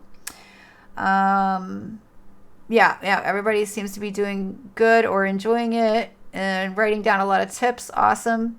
All right, let me do that. Let me put you guys on be right back. And I'm going to heat this up. I mean, I've got almost 2/3 of a cup here, so no point in making another one.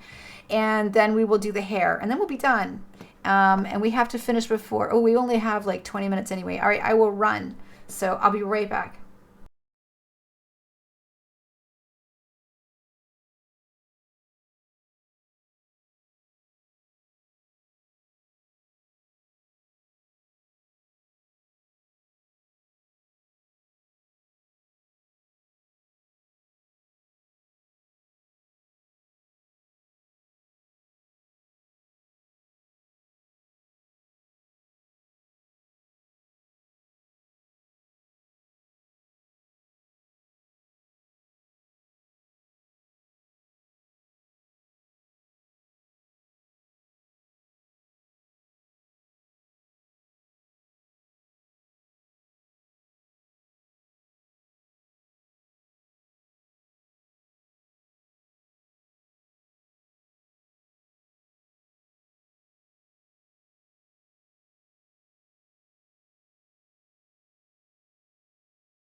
All right, I'm back and the video is still going from when I said, before I said I was going to leave.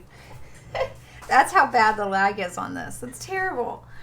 All right, so I'll just be here ignoring that. I wonder if, can I hit pause on that thing? Did that end the stream? Someone tell me, is the stream fine still?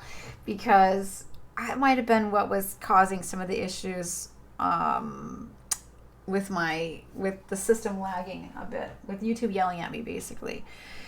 All right, so let's do acrylics, and I'm going to play around with these two colors. So I have Tuscan red and then I have lipstick red. So let's put Tuscan red down first, and then the red will kind of be some of our highlights, and golden sunset, so that we can put some of those. It's blurry, really. I don't know if there's anything I can do about that at all, because I have autofocus turned off. Let me turn it back on. It's really annoying though. That's why I keep it turned off, but let me try. Autofocus. Hello. There you go. That's as good as it gets. So I left it on, but if it starts annoying you guys, let me know. Because what happens is it picks up the end of the paintbrush, and so then it goes in and out, in and out, in and out. It's so annoying. Flat brush. Which flat brush do I want? Let's do this flat brush. Okay. Let's start with the darker color. And I'm going to go right over top of this lighter color. So this is the Tuscan red.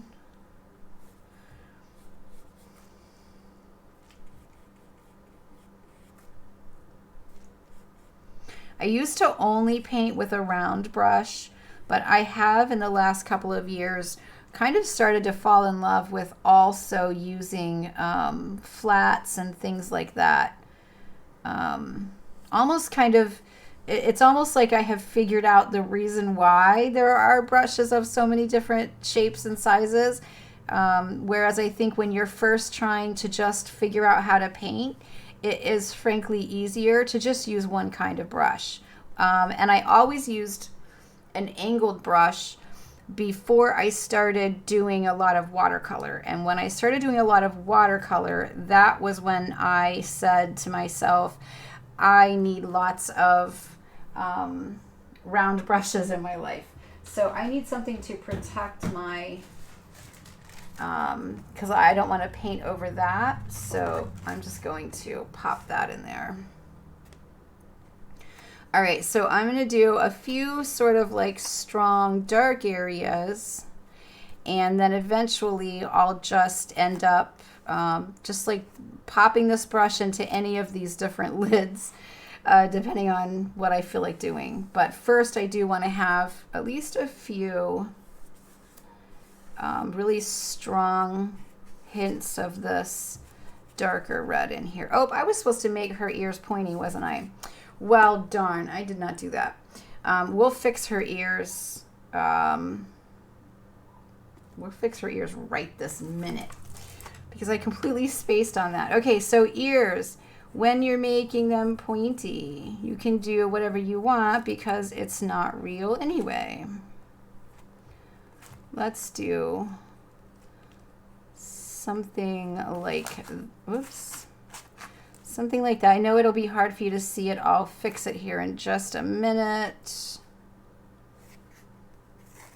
Something somewhere around the, like that. Let's do this. I think it went a little crazy. It was like, we're out of control. Does that look even remotely the same? Close enough. This one needs to be bigger.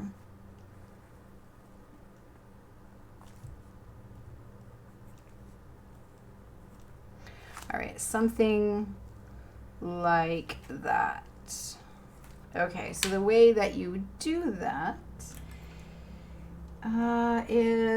there we go. That little round that was kind of a flat, I'll just come in and paint gold first to kind of cover up the fact that I forgot to give her these fey ears to begin with. Jeez. And did any of you, I'll have to look back, but did any of you tell me, excuse me, did any of you at any point stop me and say, look, those ears don't look fey? No, you guys just let me go on, didn't you? And then I think I'll just, for the really dark, yeah, for this really dark area here, I'm just gonna sort of fudge it. They're not real anyway, so it's okay. It's all right if they don't look like anything human. They're not supposed to. There we go. Okay, at least she looks like she needs her ears fixed, but at least they're not round now. Whatever. Oh, look what I did too down here. Darn it.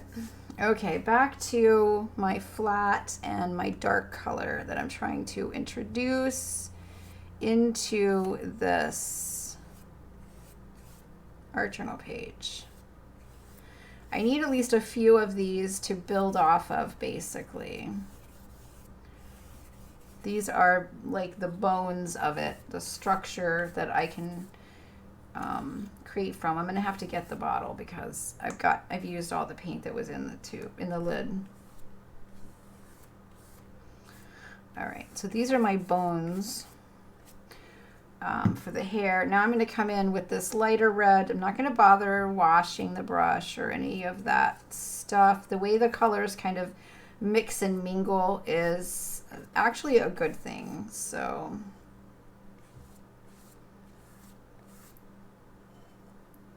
And you can be like, you know, get a hold of the very end of it and be really free and loose with it. It just depends on your comfort level. If it's gonna upset you that you get one that goes like really where you didn't want it, then I would refrain and, you know, hold your brush and take your time. But if you're looking to kind of move away from that, or if you're just feeling like you want to do something a little wild and crazy, then you can hold it from that end back there. Loosen up a little. Live a little, because this might be your last chance. Come on. There we go. And also, too, if it stops flowing and you feel like you're fighting it, just dip your brush into a tiny bit of water, and that will just kind of get the flow moving again.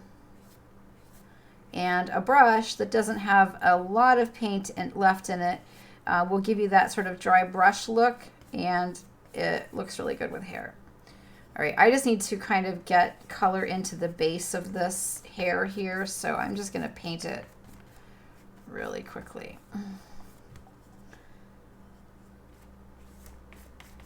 Looks pretty good. I think that's well covered. So now we can come in with this color, this like, oh my goodness, yellow ochre.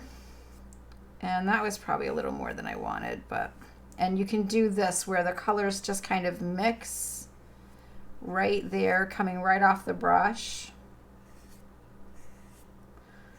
It's beauteous. Beautimous. Do one more here, I think, kind of moving as if there's like some strands that are kind of blowing around and the light is catching them.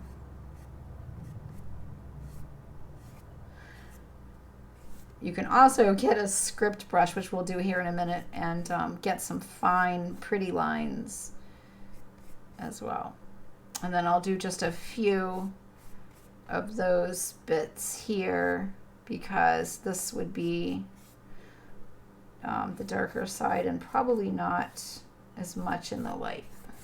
Not as much opportunity for bright highlights. All right, so let me, oh, I just put that in the one that was supposed to reserve for watercolor. Oh, well.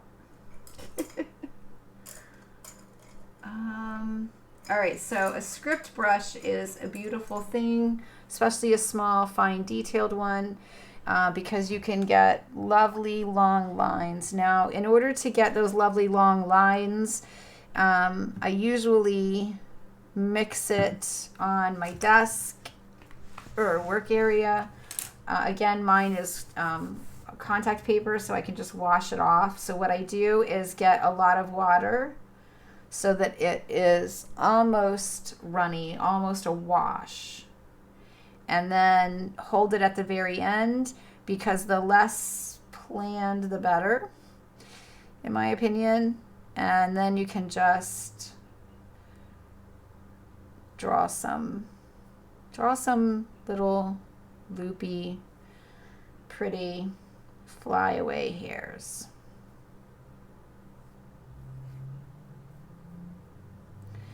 And you can do these with any of the colors. So like I can come in with a really super bright red now.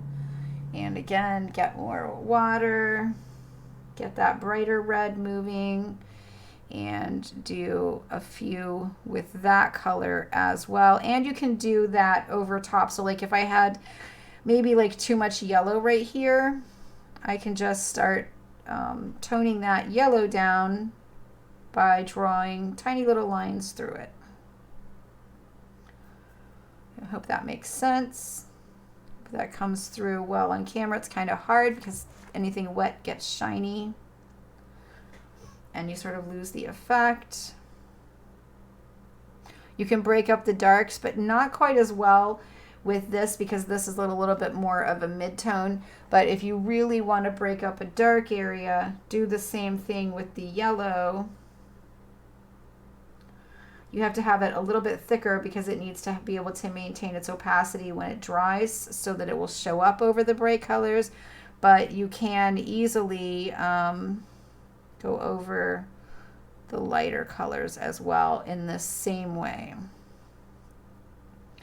So like right up here, I can just kind of break that up by doing that. Break that, oops, I went to the wrong one. Break up the darker areas that way. But again, if it, ends up not looking natural, just use your finger and move it around. It'll be fine. And you can even do some of those, like they're catching the light. So they're yellow, little yellow hairs instead of red. But anyway, okay, so how's everyone doing? You're clueless.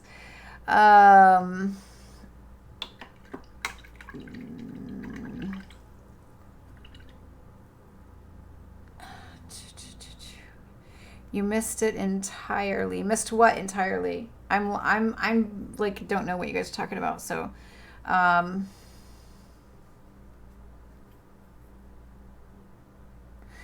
okay, I'm gonna ignore it because I don't know what you guys are talking about. All right, that is it for me. I hope that was, again, entertaining at the least, maybe helpful. Maybe it distracted you. Maybe it, I don't know, gave you an opportunity to not feel like the whole rest of the world is gone and we're in the zombie apocalypse, because we're not yet. There is one thing I have to do, actually. She doesn't have any clothes on. I am going to definitely finish decorating her skin, but and I would have left her, I would have just made her all golden and then did that pattern. But because I made that mess right there, I'm going to take this as an opportunity to introduce this color. Oh, darn it. This color, which will match her eyes a little bit. And I just did this with my watercolor brush. And I have never put this brush in acrylics before. And I'm going to end up ruining my favorite watercolor brush. I need to absolutely calm down and quit recording and go wash my brush. That's my favorite brush. All right, we'll just do like maybe here with this outfit. And maybe not. There we go. I'm still picking up wet red paint.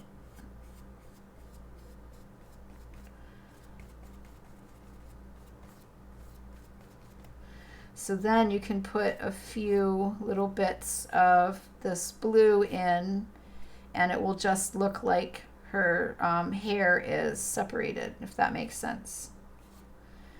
And then it would need to probably be here, like so, and then probably just a little triangle right here. There we go. All right, so I'll probably pattern her her top as well. So yeah, one of my favorite color combinations, favorite tricks for painting is red or orange with a slightly teal blue. Works wonderful. All right, so all of that was just like, I just got that all over me. So I'm just gonna smush it out as well. All right. I can't believe I put my favorite watercolor brush in acrylic paint. I could just absolutely follow her. Dang it. That's all right. I have a good brush cleaner. It'll be fine. Okay, anyone have any questions or anything? Hi, Sandra. You're welcome. I didn't see you come in. Sorry. Also, too, I did talk to Sandy at one point, and I didn't say hello to her either at any point. So hello. Hello to everyone who's lurking. Been there, done that. I used to lurk. Still like to lurk all the time. So welcome to you guys, too. All right. I hope everyone is, again, doing okay. Stay home. Go watch all your favorite YouTubers. And yeah, if you've ever thought about, like, you know, I wonder if I could do video, you know, like now's a perfect time to try because you have nothing else to do, right? And just think, you'll be recording yourself for posterity. So how cool is that? But anyway, all right, I hope you guys enjoyed this. Thank you so much for being here. And yes, tomorrow, 7 p.m. Eastern Standard Time. But hopefully tomorrow is kind of a free day for me, so I will, you know, like the little short videos I've been trying to do, I will do a bunch of those tomorrow during the day too. So just open my channel on a tab and leave it. No. All right. Bye, guys. Yeah, and I